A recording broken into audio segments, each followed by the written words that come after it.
Do you feel your community bank or credit union is losing the battle against the big banks? This episode of Training Matters might just be the David versus Goliath story you need to hear. Trent Fleming reveals some excellent ideas on how to convince your customers to choose your bank or credit union over a big name competitor. I'm your host, Honey Shelton. Thank you for joining me for another insightful episode of Training Matters.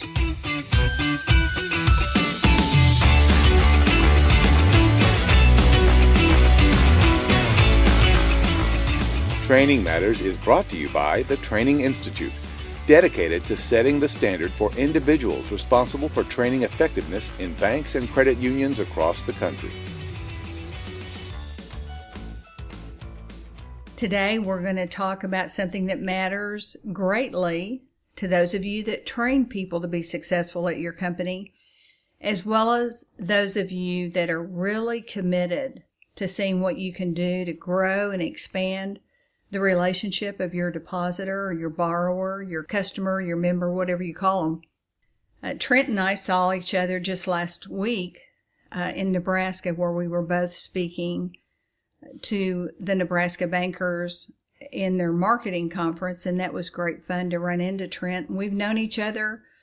We've been road warriors together, and our paths have crossed. He's highly respected in the financial institution arena, and we share many clients. Welcome, Trent. Tell everybody about you. Thank you, honey. Good morning. Good to be with you. My business, as you know, a lot of speaking and education in the banking industry. I work with a couple of the graduate schools of banking as well as a number of the state banking associations. As you mentioned, we run across those. And my goal really is to help community banks and other financial institutions make good decisions about operations and technology matters from a strategic standpoint.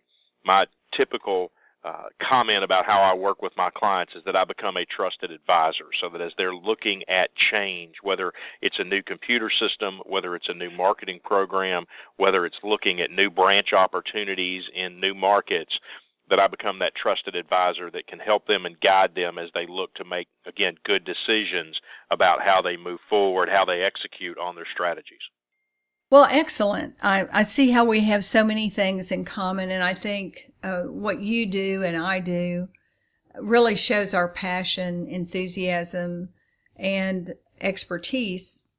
What you certainly come at this from is your experience. I know you started out as a correspondent banker and then moved into the consulting arena. Today, what I would like to hone in on that you have a incredibly respected reputation about is packaging and promoting small business services. I'd really like first off to kind of hear why small businesses are so important to community banks and possibly even the credit union world today. Sure. I think, honey, there are really, in my mind, three primary reasons why we need to be focused on small businesses. Number one, they are a good source of low-cost deposits. And some of you will say today everyone is a good source of low-cost deposits. Historically, that has been the case, predictable low-cost deposits, and that's important to us as we build a base from which we can lend. Secondly, a typical small business is willing to pay fees when you can demonstrate value. And for the most part, that's not true of our consumers. So we need that customer base of small businesses so that we can provide fee-based services to them that they are willing to pay for, that benefit them, and also allow us to generate fees apart from net interest margin. Finally, and perhaps most importantly, because many of your small businesses tend to be privately or closely held, they are going to give you access to private wealth management opportunities through what we call family money, and also to other business relationships that family may be involved in, where there are more opportunities for you to do business with profitable small businesses. So those are the three reasons. That's the main effort I have in trying to help banks and other financial institutions understand how important it is to attract and retain and continue to do more business with these small businesses. Well, I could certainly nod my head to everything that you said. Having been a community banker for many years myself, I know that, just like you said, not only do the small business type companies not only are they sensitive about wanting to have a relationship with a bank, but oftentimes I think when we show them, and you called it value, but when we show them how interested we are in them, they consider us an important partner. I know I certainly feel that way about my banker. I think a question a lot of community banks have is, how do they compete and go up against the big box banks, the national banks, the regional banks for small business accounts? Well, and that's a great question. It is a question that comes with a lot of misunderstanding. As I will tell you that I think that the misinformation that's being propagated in the marketplace today is that the larger banks can provide more services and do a better job of providing those services to small businesses than can the community banks. And that's absolutely not true, but it does appear to be the perception. It certainly is the marketing message that the large banks are trying to get out there. And so what we deal with is that the community banks are not at a disadvantage from a standpoint of having access to products and services that allow them to serve their small businesses. Where they are at a disadvantage is that they are not talking about them in an, if you will, an integrated way. And so that's the title of our talk this morning, and that's the title of the presentation that I do a number of times every year, packaging and promoting small business services, because we have to do both of those things. We have to understand what we have in terms of everything that we can offer, from ACH origination to online internet banking capabilities, mobile banking capabilities, the wire transfer and other sweep accounts, other types of things that we can have, and of course there's a great number of them these days. So the small financial institution has access to many of those, but in many cases they're just not talking about them in any kind of packaged fashion. So what we're asking the financial institutions, the smaller ones, to do is to put together bundles, if you will, of goods and services, products and services that they believe small, medium, large, and for some of our smaller institutions, they're only going to have small and medium-sized businesses. That's fine. But we want to put together bundles and say to the businessman, based on the industry that you're in and the volume of transaction business that you do, we think this is the right bundle of products and services for you. That does two things. It makes sure that we're educating our customers about all of the products and services that we have. And it also says to the customer, you're important enough to us that we have sat down and looked at what we know about your operation, and we've put together what we think is the right mix of products and services to best serve your business. And so that's a great relationship tool. It's a handshaking tool, if you will, to get you in front of them, talk about their business. And the great thing about this is that when you go to someone, you say, here's what we think you need, they are going to start thinking along the lines, and sometimes then they will disagree with you, right? They'll say, well, no, maybe we need this, maybe we need that, but you've started the process of interaction so that you can end up delivering to them what it is that they are looking for. Most of our smaller financial institutions have not gone in that direction.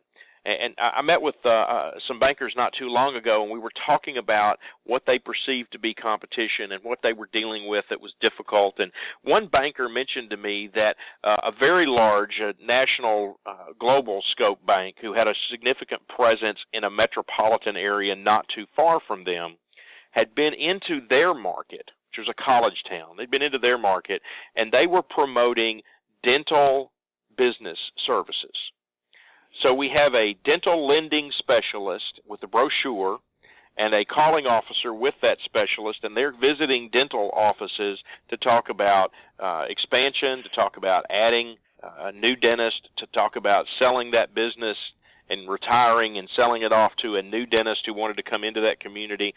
And as I talked to the small banker, he said, the reality is, we've done all of those things. We've helped a new dentist get started in our community. We've helped an existing dentist expand his business in our community, and we've helped an existing dentist sell her practice to someone coming out of dental school and made that transition. We've done all of that. We just haven't called it dental business services. And so there's that packaging and promoting approach that I keep hammering on, because it's so important that we remind our customers and our prospects what it is that we do. It's not their job to maintain a current level of understanding about all the products and services their bank offers. It's the bank's job to continually remind and educate them about those services. Does that make sense, honey? Oh, absolutely.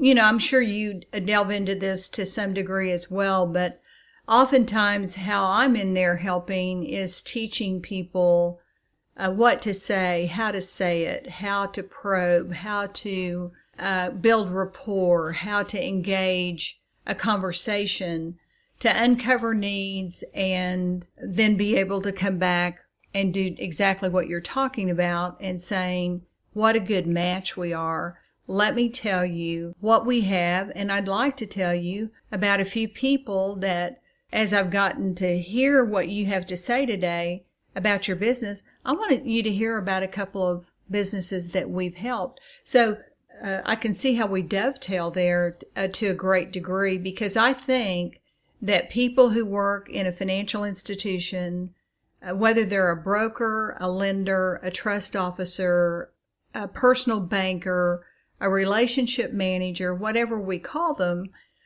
if they're not well acquainted with the product and the conversation around the product, it's really hard to convey and communicate and compete against national television ads at 6 o'clock and all over Google and everywhere else.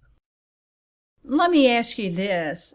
What are some best practices you suggest that a bank can use to retain and tighten up existing small business relationships? That's a good question, and it's the right approach. What are the best practices? What should we be doing? Because clearly, in many cases, what we're doing is not right. And you touched on something with the television advertising, and really so much of advertising today has been relegated to live sporting events, because the advertisers understand that people are recording their favorite shows and speed watching them and never seeing the commercials. But in a live sporting event, there's a better opportunity. So, for example, American Express Small Business Services, which I think is a great competitor, I mean that in a bad way, a very good competitor to our community bank friends for small business services, their advertisements are amazing, and you don't have to wait for them to pop up. You can go to their website and see their commercials and their areas of focus. There's a lot of cold calling done in very formal ways by the larger banks, the regionals and the national global organizations. I saw a blurb in the Charlotte Business Journal a couple of years ago that in 2012, Bank of America made 300,000 or so cold calls in the Charlotte market in 1 year. And so I asked my smaller bank friends, are you proportionally doing the same sort of thing? Are you cold calling, but are you calling on your existing customers? And I think what we have to do here is to train our staff that calling is important and that our customers are receptive to calling. We hear so much about cross-selling, and I know, honey, when you do teller training and you talk to frontline folks, that a lot of the tellers are reluctant to get involved in cross-sell because they don't think that's what customers want. But, the reality is customers are telling us that they do. Customers tell us overwhelmingly in surveys that they look to bank employees for good information about banking products and services. And, one of my catchphrases, if you hear me speak, and you're about to hear it now, but anytime you hear me speak, I'm going to talk about the importance of knowledgeable, enthusiastic employees in getting our message to our customers. That's just a given. We have to be there. We have to educate them. And if our employees are educated well, then they will do a good job of delivering the message to our customers.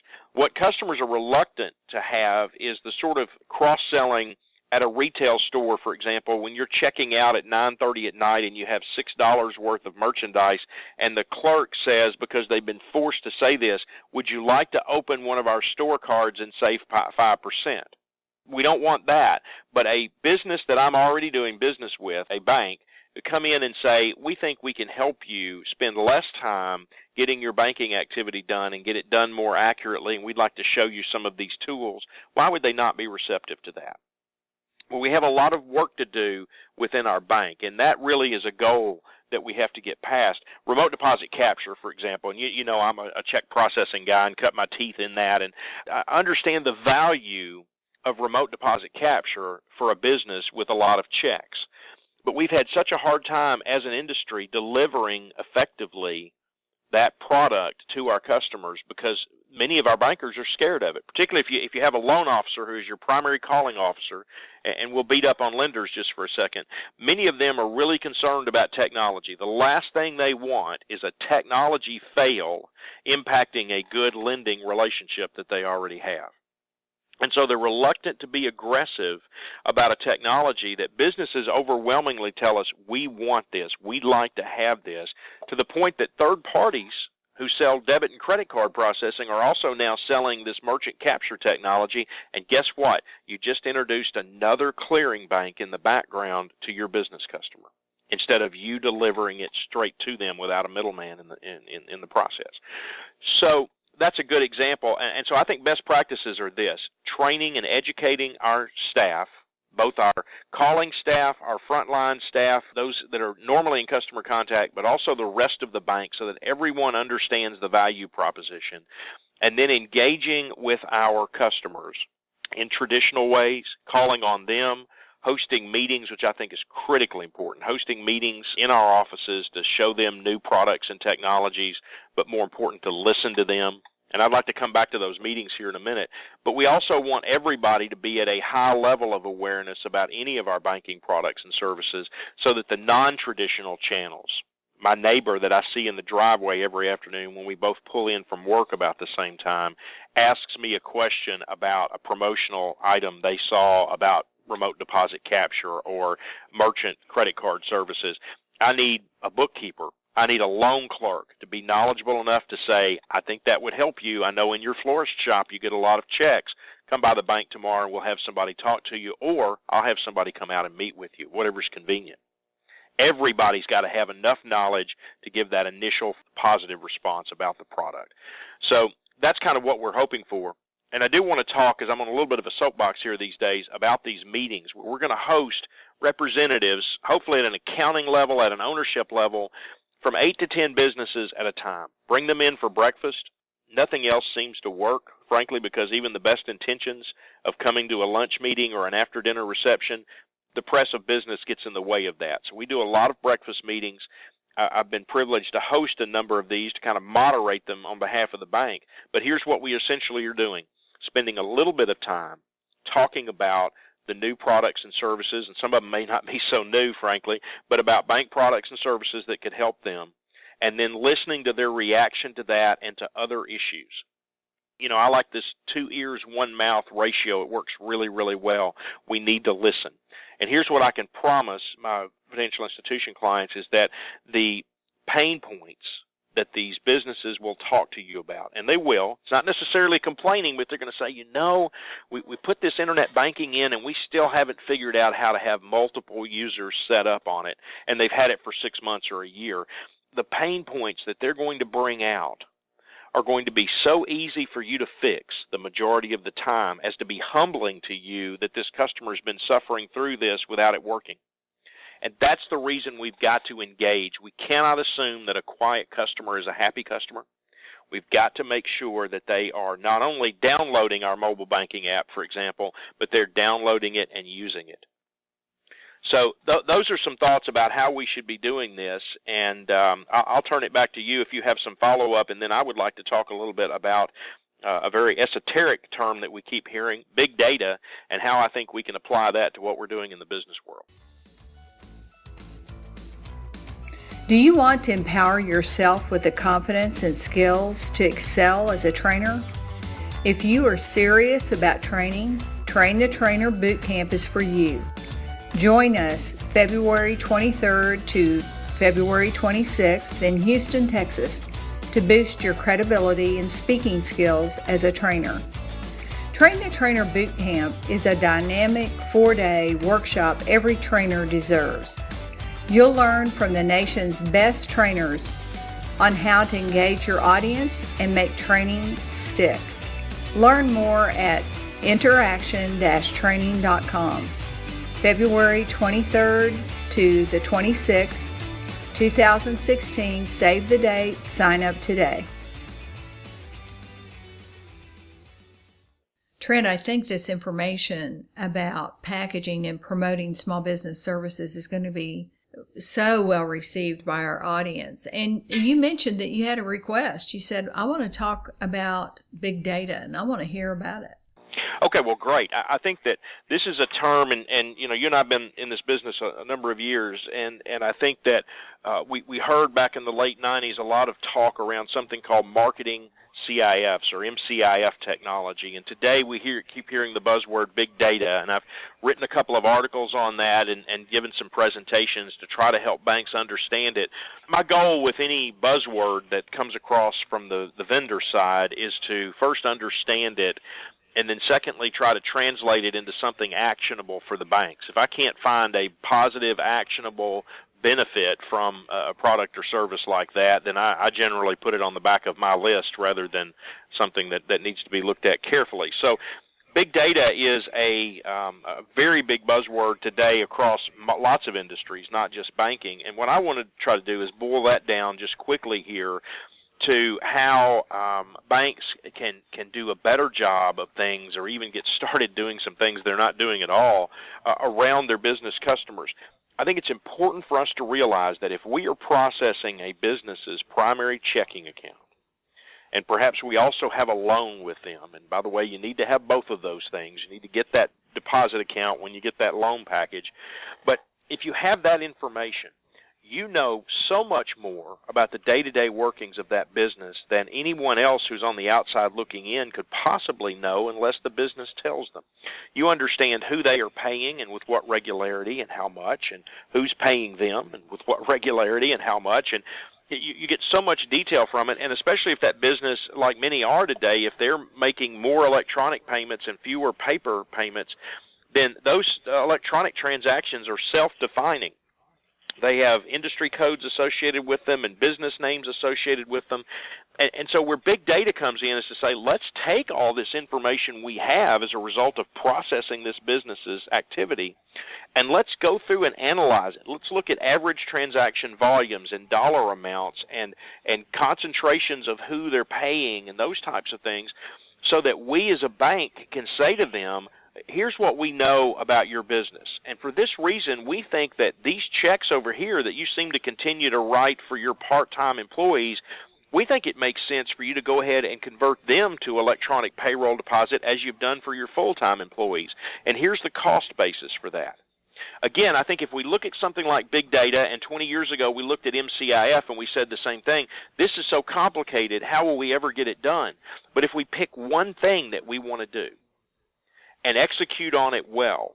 I mentioned a minute ago not having the deposit relationship when you've got a commercial loan. Why not? It means that we didn't ask for the business, or if they agreed to it as a part of the loan agreement, we didn't hold them to the fire to say, yes, you've got to move it because you told us you would.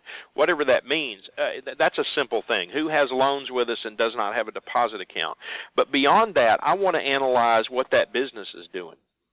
And I'll give you a strategic example. I was working with a client in an enterprise strategic planning exercise. One of their stated goals is that they wanted to expand into one of a handful of communities around their existing community. And they were having some difficulty picking which one. And I gave them my spiel about what we know about businesses we're already working with. And I said to them, let's pull the data and figure out what a good customer looks like to you today. In the market that you serve today, what do you consider to be a good business customer? What are those characteristics? And we were able to refine that. We looked at average balances, transaction volume, the opportunity for lending to them, their velocity of money in terms of how they turned over and cash flow. And we identified what we believe to be some significantly positive characteristics of existing customers. And then with the help of some data that's out there, some analytics that we could find, we figured out in the 4 communities they were looking at, which one of them had the most businesses that also met that profile. And so it became this, from this muddled, which one of these markets do we go to first, it became clear we want to go to this market because of this. So we're a little bit off the path here on a rabbit trail, but I did want to say that big data plays such a big role to us here, and you don't have to go buy new software to do this. You can analyze with your current report writer most of the time the basic transaction activity that these businesses are involved in and their balances and their other relationship information. You can get access to that pretty easily and begin to see in charts and graphs and numbers what you've never really thought about in a solid way before in terms of how do we define this business that we say is a good customer. And sometimes, frankly, we find out that because they haven't been willing to pay fees that maybe we're losing money on this customer. That's a different direction and more to talk about.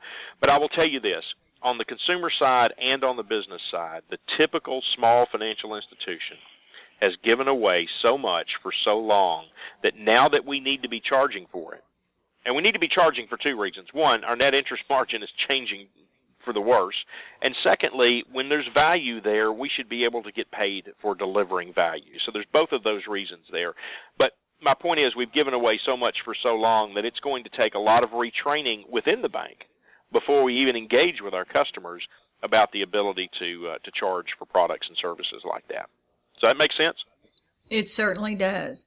And I think this information can just make the difference in success and disappointment for the financial institution that wants to get out there and work the relationships they already have and begin to look for who else looks like my best customer. I thought that was a great point. Do you wrestle with email on a daily basis? What do you do with that endless stream of email? Where do you put it? How do you respond to it? Sign up now for our December 10th quarterly webinar and learn how you can conquer your inbox. Learn more on our website, interaction-training.com. Remember, members of the Training Institute attend the quarterly webinars for free, and you can become a member for just $99 a year.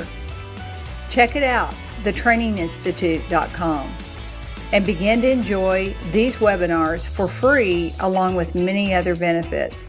Become a member today.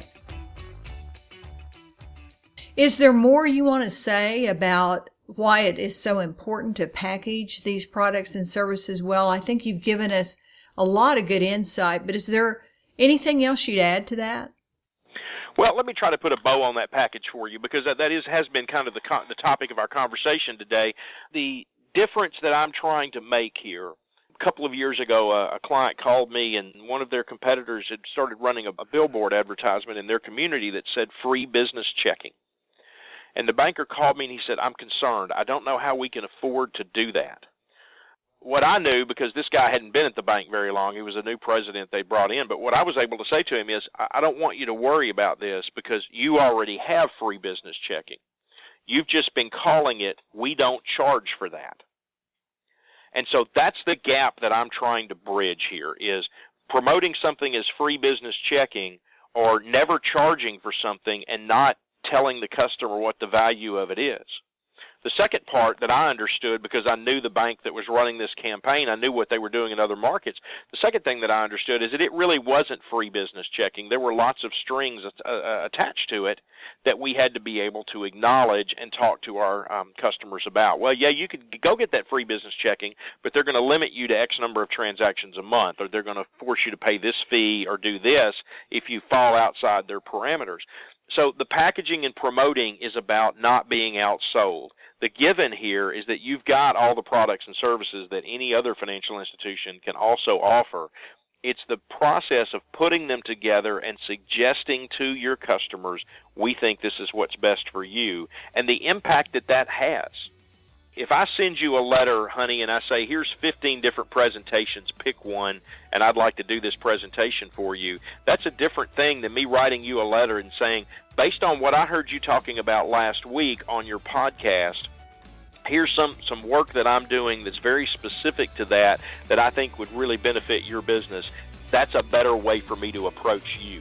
And what I'm asking our banks to do is to approach their businesses in a way that honors the relationship and shows that business that we're trying to help you get better, and we've got the products and services to do it. So those are my thoughts around that packaging and promoting, and that's where that phrase really came from. Well, I like the phrase. I love the information you've shared with us. I'm sure down the road we'll have an opportunity to see each other again, maybe do something together, and ask you to come back and be a guest on Training Matters. Thanks so much, Trent. Have a great day. Thank you. You as well. My privilege and to be with you, and look forward to another opportunity. Goodbye. Goodbye.